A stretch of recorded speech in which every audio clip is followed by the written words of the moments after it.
De hecho, este mensaje que le voy a predicar, solamente voy a predicar un séptimo de lo que es el mensaje.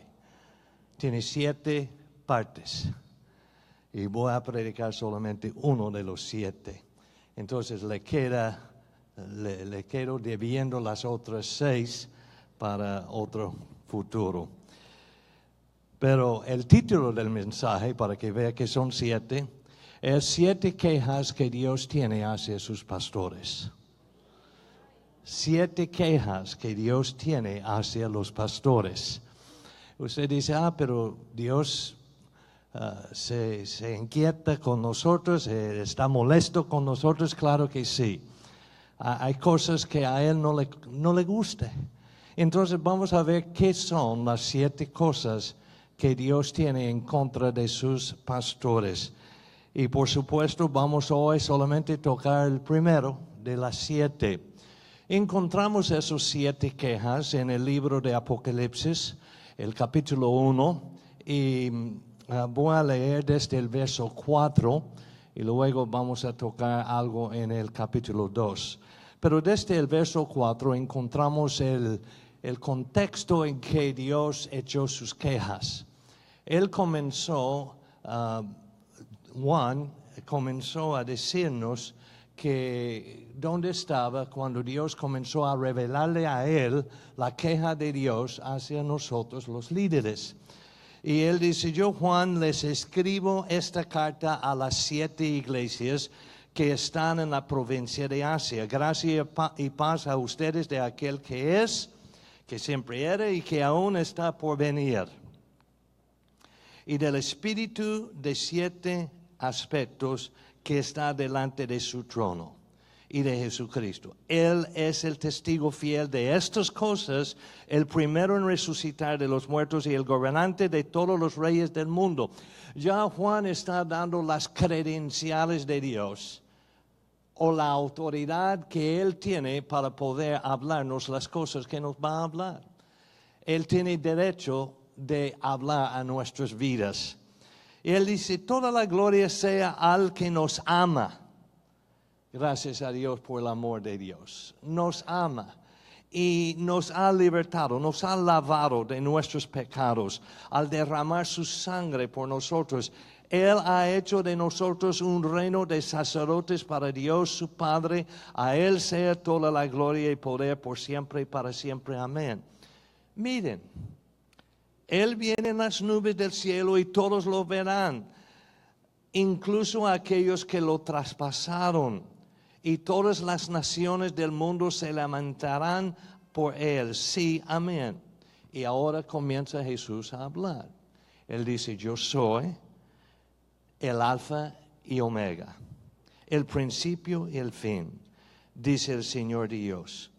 Yo soy el que es, que siempre era y que aún está por venir, el Todopoderoso. Yo Juan, soy hermano de ustedes y su compañero en el sufrimiento, en el reino de Dios y en la paciente perseverancia a la que Jesús nos llama. Me exiliaron, en otras palabras, Juan está diciendo, yo soy su colega. Entonces, lo que te voy a revelar no solamente te toca a ti, pero a mí también me toca, porque soy colega, soy su hermano y de ustedes, compañero en el sufrimiento, en el reino de Dios y en la paciente perseverancia a la que Jesús nos llama. Me exiliaron a la isla de Patmos por predicar la palabra de Dios y por mi testimonio acerca de Jesús. Era el día del Señor y yo estaba adorando en el Espíritu. De repente oí detrás de mí una fuerte voz, como un toque de trompeta, que decía, escribe en un libro todo lo que ves y envíalo a las 7 iglesias que están en las ciudades de Éfeso, Esmirna, Pérgamo, Tiatira, Sardes, Filadelfia y Laodicea. Mi esposa y yo, junto con otros, hemos tenido el privilegio de estar en cada una de estas ciudades. Hemos visitado las ruinas que hay de estas iglesias, de estos pueblos. Cuando me di vuelta para ver quién me hablaba, vi 7 candelabros de oro. Son las 7 iglesias. Y de pie en medio de los candelabros había alguien semejante al Hijo del Hombre. Vestía una túnica larga con una banda de oro que cruzaba el pecho. La cabeza y el cabello eran blancos como la lana, tan blancos como la nieve, y los ojos eran como llamas de fuego. Los pies eran como bronce pulido, refinado en un horno, y su voz tronaba como potentes olas del mar. Tenía 7 estrellas. Ahora, curiosamente, está hablando de los pastores ahí. Hay muchos pastores hoy día que se creen estrellas, ¿verdad? Pero él usa esa terminología aquí, que había 7 estrellas en la mano derecha. Los que se creen estrella hoy día ya se fueron de la mano de él. Pero estos 7 estaban en la mano derecha del Señor, y una espada aguda de doble fila, o la palabra de Dios, salía de su boca, y la cara era semejante al sol cuando brilla en todo su esplendor. Cuando lo vi, caí a sus pies como muerto, pero él puso la mano derecha sobre mí y me dijo: no tengas miedo, yo soy el primero y el último, yo soy el que vive. Estuve muerto, pero mira, ahora estoy vivo por siempre y para siempre, y tengo en mi poder las llaves de la muerte y la tumba. Escribe lo que has visto, tantas las cosas que suceden ahora como las que van a suceder. Entonces, se extiende a nosotros el día de hoy. Este es el significado del misterio de las 7 estrellas que viste en mi mano derecha y de los 7 candelabros de oro. Las 7 estrellas son los ángeles de las 7 iglesias. Es la palabra ángelos en el griego, que sencillamente quiere decir mensajero, enviado, responsable. Se puede decir pastor. Y los 7 candelabros son las 7 iglesias. En la Biblia, en el Nuevo Testamento, encontramos palabras directas de Jesús, y ponemos cuidado a sus palabras más que a otros a veces. Y ustedes saben bien que cuando en las Biblias antiguas que teníamos la edición de las letras rojas. Las letras rojas eran las palabras que habló Jesús directamente. Y esas palabras directas de Jesucristo encontramos en los evangelios, principalmente Mateo, Marcos, Lucas y Juan. Y también en Hechos encontramos, en Hechos 1:8, por ejemplo: y recibiréis poder cuando haya venido sobre vosotros el Espíritu Santo, y me seréis testigos en Jerusalén, en Judea, en Samaria, hasta lo último de la tierra. Era una palabra firme del Señor que todavía se cumple. Y también en 2 de Corintios 12, verso 9, Jesucristo habló directamente a Pablo y dijo: bástate mi gracia. Y entonces había ocasiones cuando palabras muy penetrantes, directas, fueron habladas por Jesús directamente a una persona, a un grupo de personas. Y luego, por supuesto, aquí en Apocalipsis, muchas palabras son directas de parte de Jesús. Y hoy encontramos en lo que Jesús dijo en Apocalipsis, según lo que escribió el apóstol Juan. Y Cristo estableció con una claridad sus credenciales de autoridad para decir lo que dice. Y cuando Cristo habla, vale más que lo escuchemos. O sea que no va a ignorar cuando usted dice: ese es Dios hablando, ese es directamente del Señor. Entonces, lo que les estoy hablando hoy es directamente del Señor a nosotros. Él dice en el verso 19: escribe las cosas que has visto y las que son. Así que primero hay que entender que las 7 quejas a las 7 iglesias de Asia Menor no eran exclusivos para ellos, pero nos aplican a nosotros. Y después de establecer con el apóstol su autoridad, Cristo comienza a dirigir palabras no a las iglesias, pero primero a los ángeles de la iglesia, a los mensajeros. Muchos pensamos que este es un mensaje a la iglesia. Bueno, hay que entender y recordar que Dios habla a las iglesias a través de sus mensajeros, a través de los pastores, porque la iglesia es un reflejo de cómo es el carácter del mismo pastor.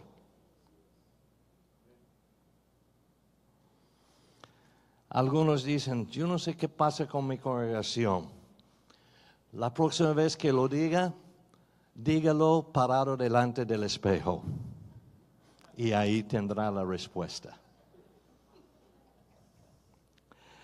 Entonces, ustedes son ángeles. Ángeles de las iglesias. Mensajero diga a su vecino ahí, yo soy ángel. Soy un ángel. Dios le ha dado una responsabilidad eterna. Por eso le puede llamar ángel, porque usted es una persona asignado con una tarea que no es de lo natural, pero es como el super de Dios impuesto sobre lo natural de nosotros, como dijo el pastor Mark, que es el supernatural, el sobrenatural sobre nosotros. Tenemos una responsabilidad con consecuencias eternas. No somos cualquier líder, cualquier persona con una tarea, un trabajo, pero somos ángeles mensajeros de parte de Dios con una responsabilidad de consecuencias eternas. Tenemos que tratarlo como eso, que usted tiene en la palma de su mano las almas que Dios ha encargado a usted. Entonces tenemos que tomarlo en serio, que ese no es un juego. Es una responsabilidad con consecuencias eternas. Con cada carta que Jesús habló aquí a través de Juan, decía, al ángel escribe, al ángel. Entonces son 4 cosas que suceden aquí. Primero, él establece su autoridad antes de hablar con el pastor de la iglesia. Jesús establece quién es en relación con lo que es lo problemático en esa iglesia. Jesús establece, bueno, yo soy esto y por esto yo tengo resolución o yo tengo la respuesta a la necesidad que ustedes necesitan. Luego, Él da reconocimiento por las obras que están haciendo. Dios está viendo lo bueno que hemos hecho. Entonces, nunca hay que regañar ni su hijo ni a otra persona sin primero hablar de las cualidades de bien que esta persona tiene. No viene a su hijo comenzando a decir, hace eso mal. No, diga, hijo, tú eres precioso, eres un regalo de Dios, eres una persona que Dios me ha puesto en nuestra familia y gracias por ser el hijo que eres. Pero tengo en ti una cosa, tengo contra ti una cosa, y esa es la queja. Entonces, primero lo bueno que hemos hecho, las obras, y luego la queja. Y así fue la orden que Cristo hizo. Y después de hacer la queja, siempre dio una promesa. Dios no nos va a regañar sin darnos nosotros una esperanza de superar la queja. Entonces nos da la queja. La primera queja encontramos en la iglesia de Éfeso. Abandono de su primer amor. Escribe esta carta al ángel, verso 1 de capítulo 2, de la iglesia de Éfeso. Este es el mensaje de aquel que tiene las 7 estrellas en la mano derecha, del que camina en medio de los 7 candelabros de oro. Quiero que ponen ahí la foto de Éfeso, si alguien está ahí para subirlo. Ahí está. Es parte de las runas. Aquí al lado, mi esposa y yo estando ahí, ese fue cuando éramos jóvenes y guapos y ahora no somos tan jóvenes, pero ahí estamos. Y aquí atrás, todavía existe esto, era la biblioteca ahí en la ciudad de Éfeso. Es casi, bueno, hay otras ruinas ahí también que quedan de la ciudad, porque era una ciudad súper importante. Y ese es el mensaje de aquel que tiene las 7 estrellas en la mano derecha, del que camina en medio de los 7 candelabros de oro. Yo sé todo lo que haces. Diga, Él sabe lo que hago. Esté convencido de eso. Dios sabe lo que está haciendo. Algunos de ustedes están haciendo un gran sacrificio para estar en el pueblo donde está, para estar en la congregación donde está, para enfrentar las circunstancias que está batallando. Yo conozco sus historias y hay gente aquí sufriendo, hay gente aquí que han pasado por pruebas grandes, pero Dios sabe lo que hace. Dios sabe lo que hace, es lo que Él dice. Y Él dice, he visto tu arduo trabajo y tu paciencia con perseverancia.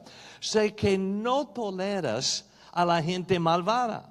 Has puesto a prueba las pretensiones de esos que dicen ser apóstoles, pero no lo son. Y está llena la iglesia evangélica con los que pretenden ser apóstoles y no lo son. Ten cuidado con ellos. Has descubierto que son mentirosos. Has sufrido por mi nombre con paciencia sin darte por vencido. Pero tengo una queja. Entonces Jesús dice, bueno, yo soy aquel que tiene poder y autoridad. Pero también yo he visto sus obras y es impresionante todo lo que ha hecho, pero sí tengo una queja. Mi queja es que no me amas a mí, ni se aman entre ustedes como al principio. Ahora, amar a Dios tiene dimensiones muy extensas que no podemos explicar todo lo que se contiene en amar a Dios. No es solamente yo te amo, Señor. No. Amar al Señor es estar tan entregado a Él que todo lo que corresponde al mover de Dios en su vida, en el mundo, etc., esto es su pasión, es su motivación y es todo lo que quiere, para que quiere vivir. Pero tengo contra ti que has dejado tu primer amor. La queja era sencillamente la falta de pasión, la falta de entrega, la falta de devoción en la congregación. Y entonces algunos pastores siguen pastoreando y han perdido esa pasión para el ministerio. Ya no se levanta a ir a la iglesia a ministrar con las mismas ganas que antes. Algunos están en una situación como oí de un día, una señora llamó a su hijo y dijo, hijo, levántate. Y él dice, deme 3 razones porque tengo que levantarme. Y él estaba ahí tirado en la cama. Y dijo, bueno, primero porque usted es un hombre ya de 30 años de edad y tiene que levantarse. Segundo, es el día domingo y tenemos que ir a la iglesia. Y tercero, tú eres el pastor, entonces levántate. A veces no queremos llega a ser, algunos tienen la actitud, mañana es domingo, y otros, mañana es domingo, y porque no está preparado, porque ha perdido la pasión y ha llegado a hacer un trabajo, una necesidad, una obligación y no tiene esa pasión de que, y a veces cuando yo era el pastor principal de la iglesia, a veces los domingos yo quería que apuraran el tiempo de la alabanza porque yo tenía ardiendo en mi ser una pasión para entregar una palabra que Dios me había dado y yo todo emocionado y viendo cuándo puedo, me toca, pero tuve que esperar y porque la adoración es más importante que mi palabra. ¿Oyó esto, pastores? La adoración y alabanza en su iglesia, que si está hecho correctamente, es más importante que la palabra que usted va a predicar. Porque la alabanza y adoración es para Él. La palabra es para la gente.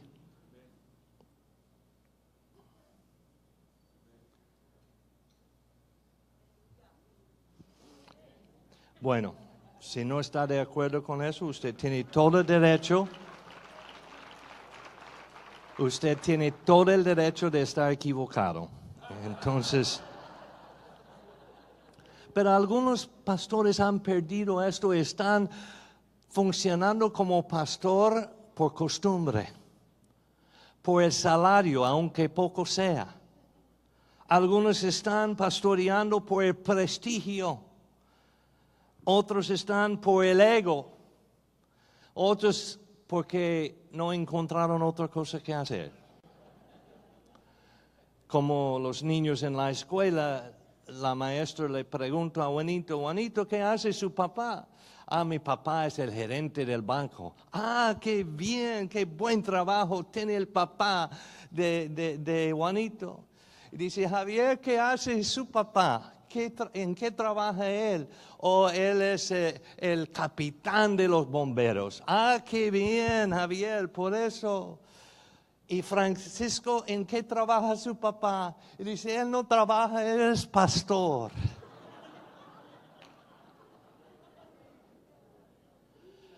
Algo anda mal ahí. Pero si el pastorado llega a ser meramente un trabajo, le invito a renunciar. Para dar tiempo a ir al altar y renovar el llamado que Dios puso sobre su vida, porque son irrevocables los dones y el llamamiento de Dios. Pastores que se convierten en ser profesionista o meramente un show que hace.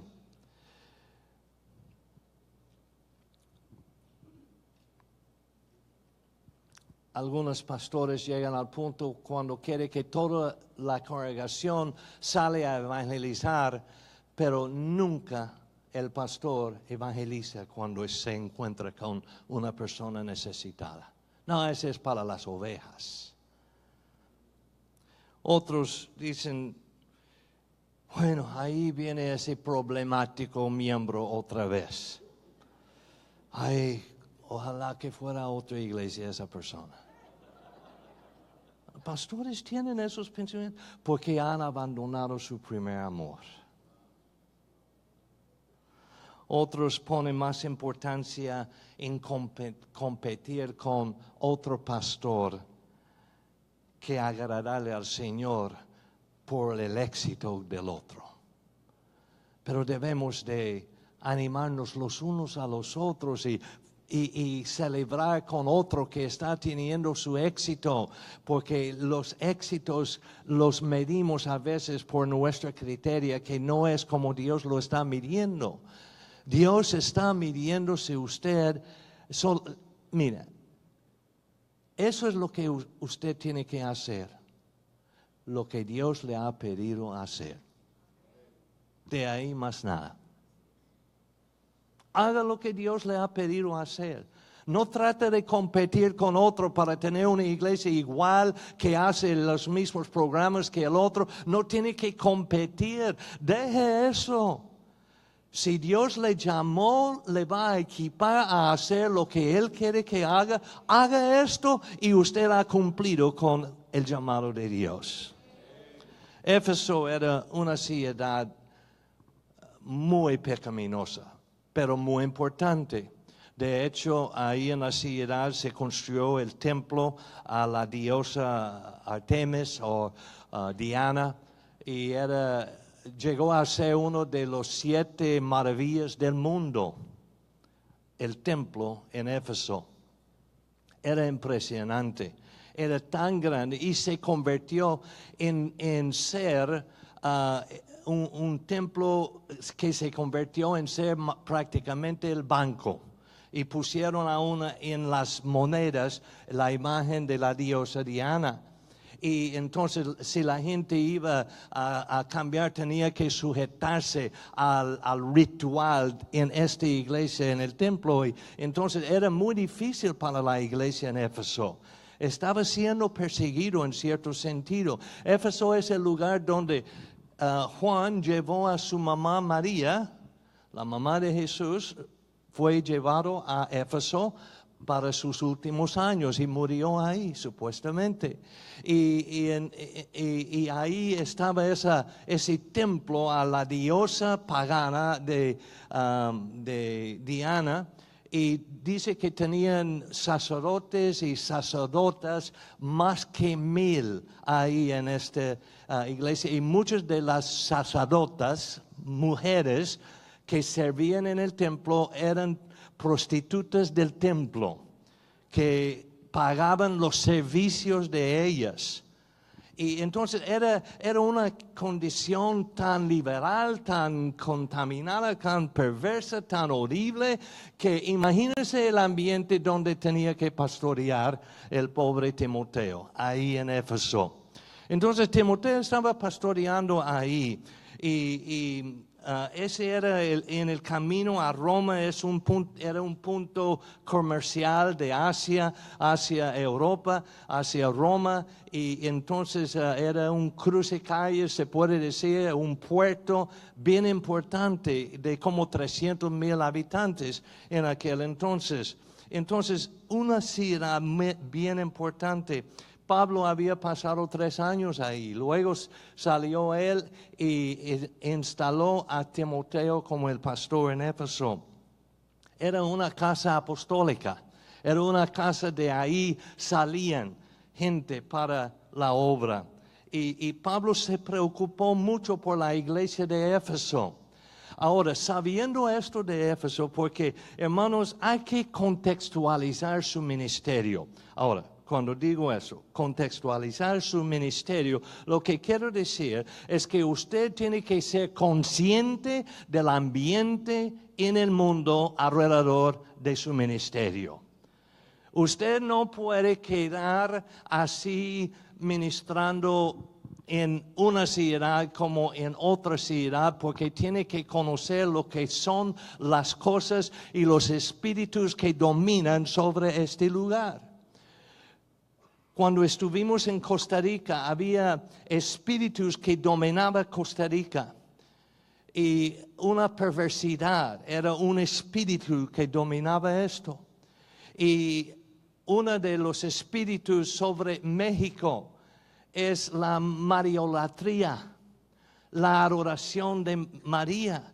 Entonces usted tiene que distinguir, identificar y darse cuenta de qué espíritu está dominando, qué es el propenso de la gente en su pueblo, cómo es que viven, qué son sus perspectivas. Y hoy día estamos enfrentando una liberalidad con los milenios, los jóvenes que están buscando la justicia social sin la ayuda y la presencia y la justicia de Dios. Quieren hacer cosas para ayudar a gente y usted puede ver los jóvenes ayudando, pero sin tomar en cuenta lo que es la ayuda que viene de arriba. Entonces el ambiente de su sociedad usted no lo puede ignorar. Ese no quiere decir que usted debe de conformarse. Porque la Biblia dice en Romanos 12:2, no os conforméis a este siglo, sino transformaos por medio de la renovación de vuestro entendimiento. Entonces, cuando tenemos el entendimiento transformada, entonces vamos a tener una perspectiva divina. Vamos a alzar los ojos al cielo y ver la tierra abajo de la perspectiva del reflejo del cielo. Y así, viendo la condición, vamos a saber cómo ministrar en nuestro pueblo. Yo he entrado en unas iglesias, por decir un ejemplo, una iglesia en una gran ciudad, y cuando usted entra en la iglesia, la manera que hacen el culto es como si estuviera en el campo. No está contextualizado. Está haciendo la cultura de donde vinieron, porque vinieron del campo y ahí está, y no va a superar. Tiene que contextualizar su ministerio, a entender la gente con quien está tratando y cómo ganarlos. Y ese es otro mensaje para otro tiempo. Pero nota lo que Pablo dijo a Timoteo, porque Pablo entendía lo que era la lucha en Éfeso. Y él dijo en Efesios 4, verso 17, dice, con la autoridad del Señor digo lo siguiente, ya no viven como los que no conocen a Dios, porque ellos están irremediablemente confundidos. Pablo sabía, la gente ahí en Éfeso están confundidos. Entonces no vive como ellos, pero entiéndolos. Tienen la mente llena de oscuridad, vagan lejos de la vida que Dios ofrece porque cerraron la mente y endurecieron el corazón hacia Él. Han perdido la vergüenza, viven para los placeres sensuales y practican con gusto toda clase de impureza. Es curioso que Jesús dice, escribe esto a esa iglesia, porque uno puede conformarse, perder su primer amor, su pasión, y está así manteniendo. Hay pastores con visión y hay pastores de mantenimiento que solamente están haciendo lo que siempre han hecho, esperando resultados distintos que no van a tener. Tenemos que tener una visión viva que está para hoy, está para mañana, está para el futuro, y nosotros estamos viendo más allá de la rutina de hoy. Yo no quiero estar en una iglesia estancada, rutinaria, que no tiene visión para más, pero yo quiero cada día decir, hoy Dios quiere hacer maravillas. Mañana Dios va a hacer más, porque Él dice, aquí hago cosas nuevas y son nuevas sus misericordias todos los días. Entonces mañana usted puede esperar algo nuevo y lo mejor es por venir, dice la palabra también. Y dice, pero eso no es lo que ustedes aprendieron acerca de Cristo. Pablo hablando con ellos. Ya que han oído sobre Jesús y han conocido la verdad que procede de Él, desháganse de su vieja naturaleza pecaminosa y de su antigua manera de vivir que está corrompida por la sensualidad y el engaño. Pablo entendía el ambiente de su gente en Éfeso. En cambio, dejen que el Espíritu les renueve los pensamientos y las actitudes. Pónganse la nueva naturaleza, creada para ser a la semejanza de Dios, quien es verdaderamente justo y santo. Así que dejen de decir mentiras. Digamos siempre la verdad a todos, porque nosotros somos miembros de un mismo cuerpo. Además, no pecan al dejar que el enojo los controle. A veces estamos enojados con nuestra situación y nos controle, porque las cosas no me están saliendo como yo quisiera. ¿Y qué pasa, Dios? ¿Por qué me está maltratando? ¿Por qué no puedo superar mi iglesia, mi ministerio, etcétera? Y a veces ese enojo que tenemos contra nuestra circunstancia aún nos controle. Pero tenemos que poner debajo de nuestros pies todo lo que nos opone. No permiten que el sol se ponga mientras siguen enojados, porque el enojo da lugar al diablo. Si eres ladrón, deje de robar En cambio, usa tus manos en un buen trabajo digno y luego comparte generosamente con los que tienen necesidad. No empleen un lenguaje grosero ni ofensivo. Que todo lo que digan sea bueno y útil a fin de que sus palabras resulten de estímulo para quienes las oigan. No entristezcan al Espíritu Santo de Dios con la forma en que viven. Recuerden que Él los identificó como suyos y así les ha garantizado que serán salvos el día de la redención. Es curioso que Pablo escribió esto a la iglesia en Éfeso antes de que Juan oyó lo que Dios dijo a la iglesia a través para decir al pastor de la iglesia. Luego en capítulo 5, verso 1 de Efesios, dice, por lo tanto, imiten a Dios en todo lo que hagan porque ustedes son sus hijos queridos. Viven una vida llena de amor. Pablo ya lo había dicho, viven una vida llena de amor. Pero Cristo vino y dijo, mi queja es que han perdido ese amor. Aunque Pablo le había animado a que vivan así, ahora ustedes han abandonado ese amor. Y Pablo había dicho, siguiendo el ejemplo de Cristo, Él nos amó y se ofreció a sí mismo como sacrificio por nosotros, como aroma agradable. Entonces, al ángel Timoteo, el pastor, Pablo tuvo el cuidado de advertirle a él cuando estaba entrenándolo por su enfriamiento, porque se había enfriado Timoteo. O Pablo no hubiera dicho las palabras que él dijo en Timoteo, segundo de Timoteo 1, verso 6. Él dice, por esta razón, Timoteo, te recuerdo que avives el fuego del don espiritual que Dios te dio cuando te impuse mis manos. Esta noche vamos a imponer manos porque queremos ver ese fuego que usted tenía en el principio, ser avivado, renovado y que sea un nuevo tiempo de lanzar otra vez con ganas y con pasión y con un amor para las almas y un amor para Dios y amor por el llamado que Dios le ha dado. Y él dice, por esta razón avives el fuego. Pues Dios no nos ha dado un espíritu de temor y timidez. Imagínese en el contexto de Timoteo en Éfeso, seguro tenía temor. Temor de persecución, temor y timidez porque la gente era tan liberal y no les importaba nada y hacían lo que les daba la gana. Entonces Timoteo tal vez tenía temor porque no participaba en los sacrificios y ritos del templo de Diana. Entonces él tenía temor que lo iban a correr de la ciudad, más probable. Él dice, pues, pero Dios no nos ha dado un espíritu de temor y timidez.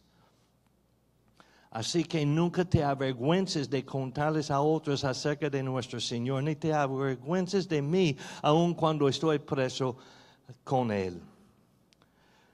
Por tiempo no voy a leer el resto, pero brincando hasta el verso 13, que dice, aférrate al modelo de la sana enseñanza que aprendiste de mí, un modelo formado por la fe y el amor que tienes en Cristo Jesús. Pero abandonaron el amor. Mediante el poder del Espíritu Santo que vive en nosotros, guarda con sumo cuidado la preciosa verdad que se te confió. Guarda, me encanta esa frase, guarda con sumo cuidado.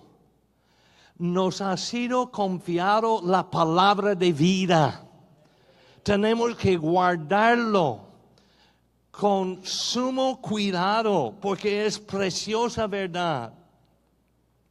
Jesús les había felicitado porque ellos aborrecieron a los Nicolaitas. Nicolaitas es la palabra, viene de Nike o Nike, como dicen los chavos ahora. Nike quiere decir victoria conquistada. laitos era la gente. Entonces, la actitud de algunos religiosos y sectas estaban en Éfeso, que eran los nicolaitos, los que querían conquistar y manipular la gente. Hoy día en las iglesias evangélicas hay muchos pastores que son nicolaitas. Están controlando la gente, manipulando la gente, y debemos de tener cuidado en hacer esto. Debemos de servir en vez de mandar, porque cuando servimos somos más como Cristo. Amén. De un aplauso al Señor.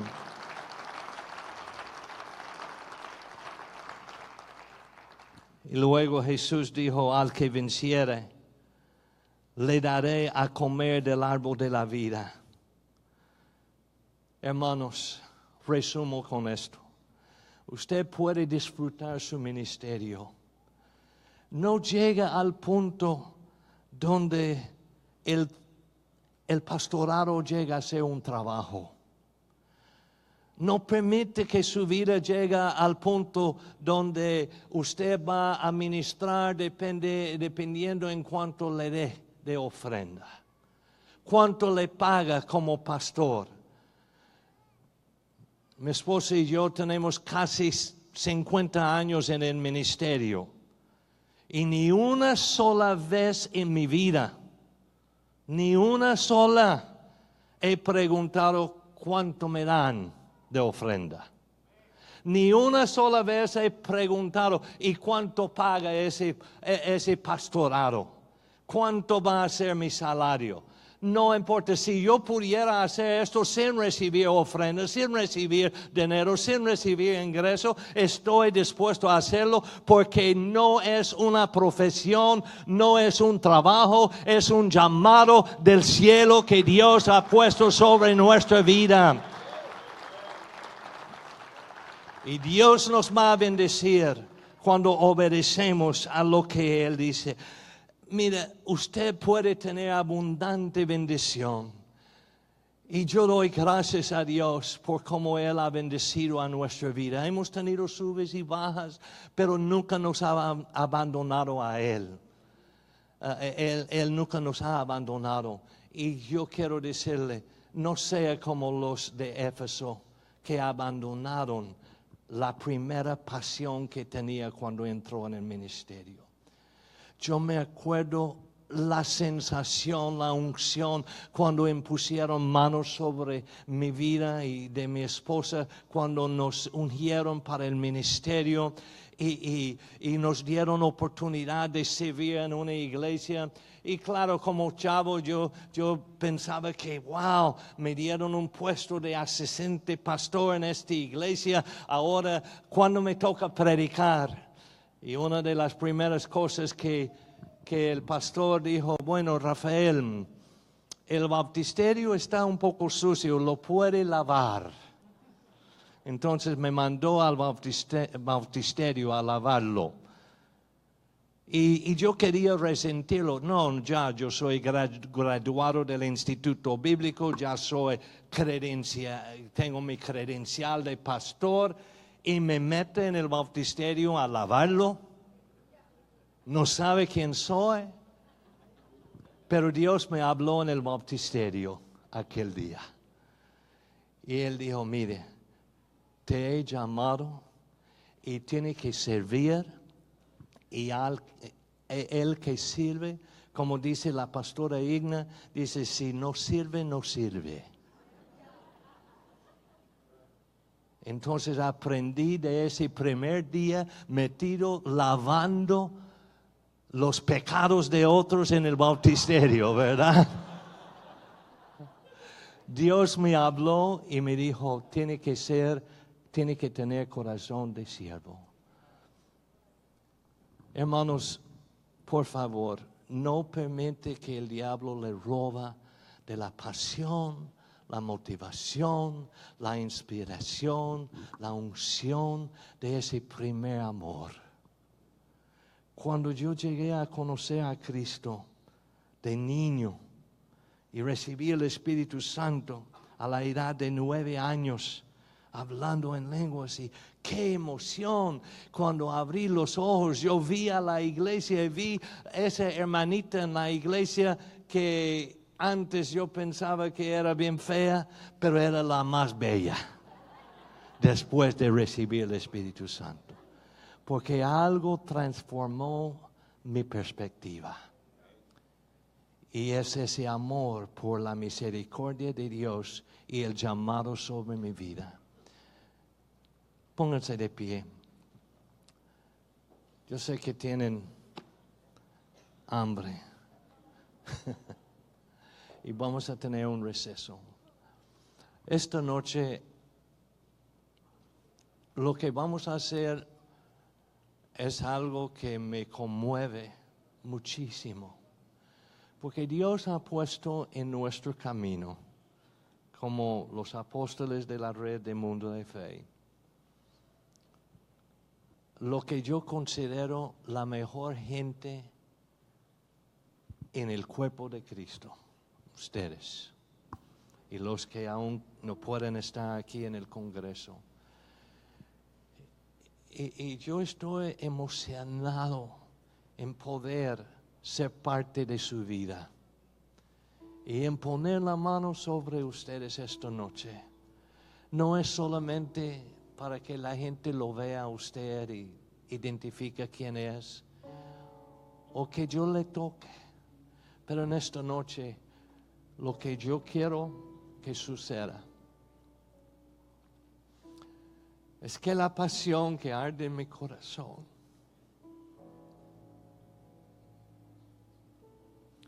sea transmitida a su vida.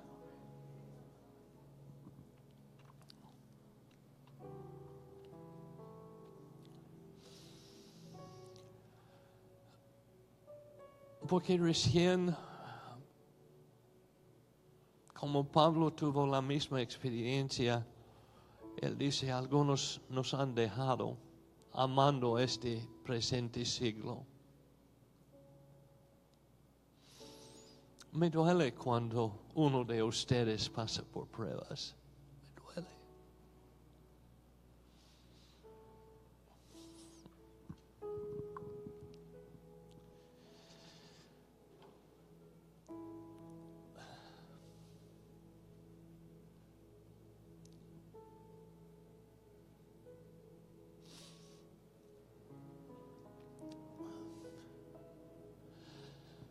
Quiero que sepa que cuente conmigo.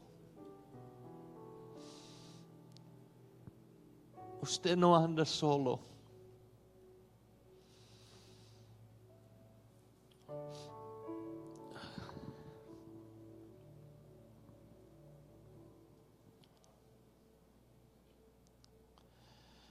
Hay cosas que no puedo decir ahorita,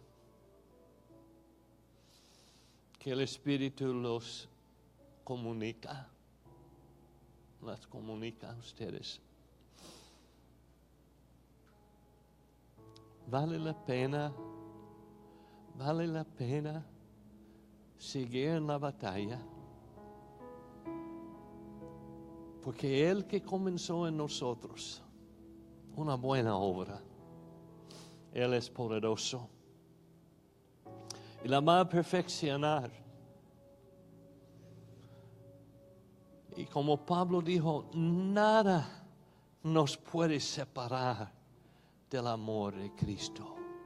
Y entre el contexto, gracias hermano Nelson, en el contexto del amor de Cristo está el llamado divino.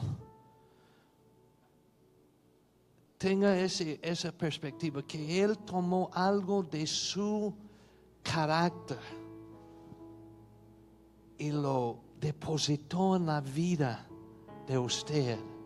Algo divino. El llamado es divino. Es divino. Entonces no deje que nada le separa del amor de Cristo. Y parte de ese amor es su llamado. Ni las cosas pasadas, ni las cosas en el futuro en el futuro, pero el problema de la mayoría de nosotros es el momento presente. Pero Pablo dijo, ni lo presente me puede separar del amor de Cristo.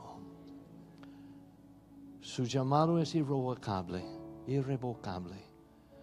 Usted no lo puede entregar.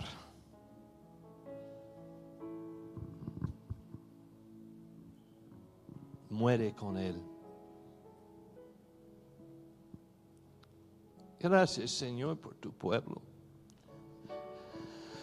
Gracias por los siervos que están aquí. Los bendigo.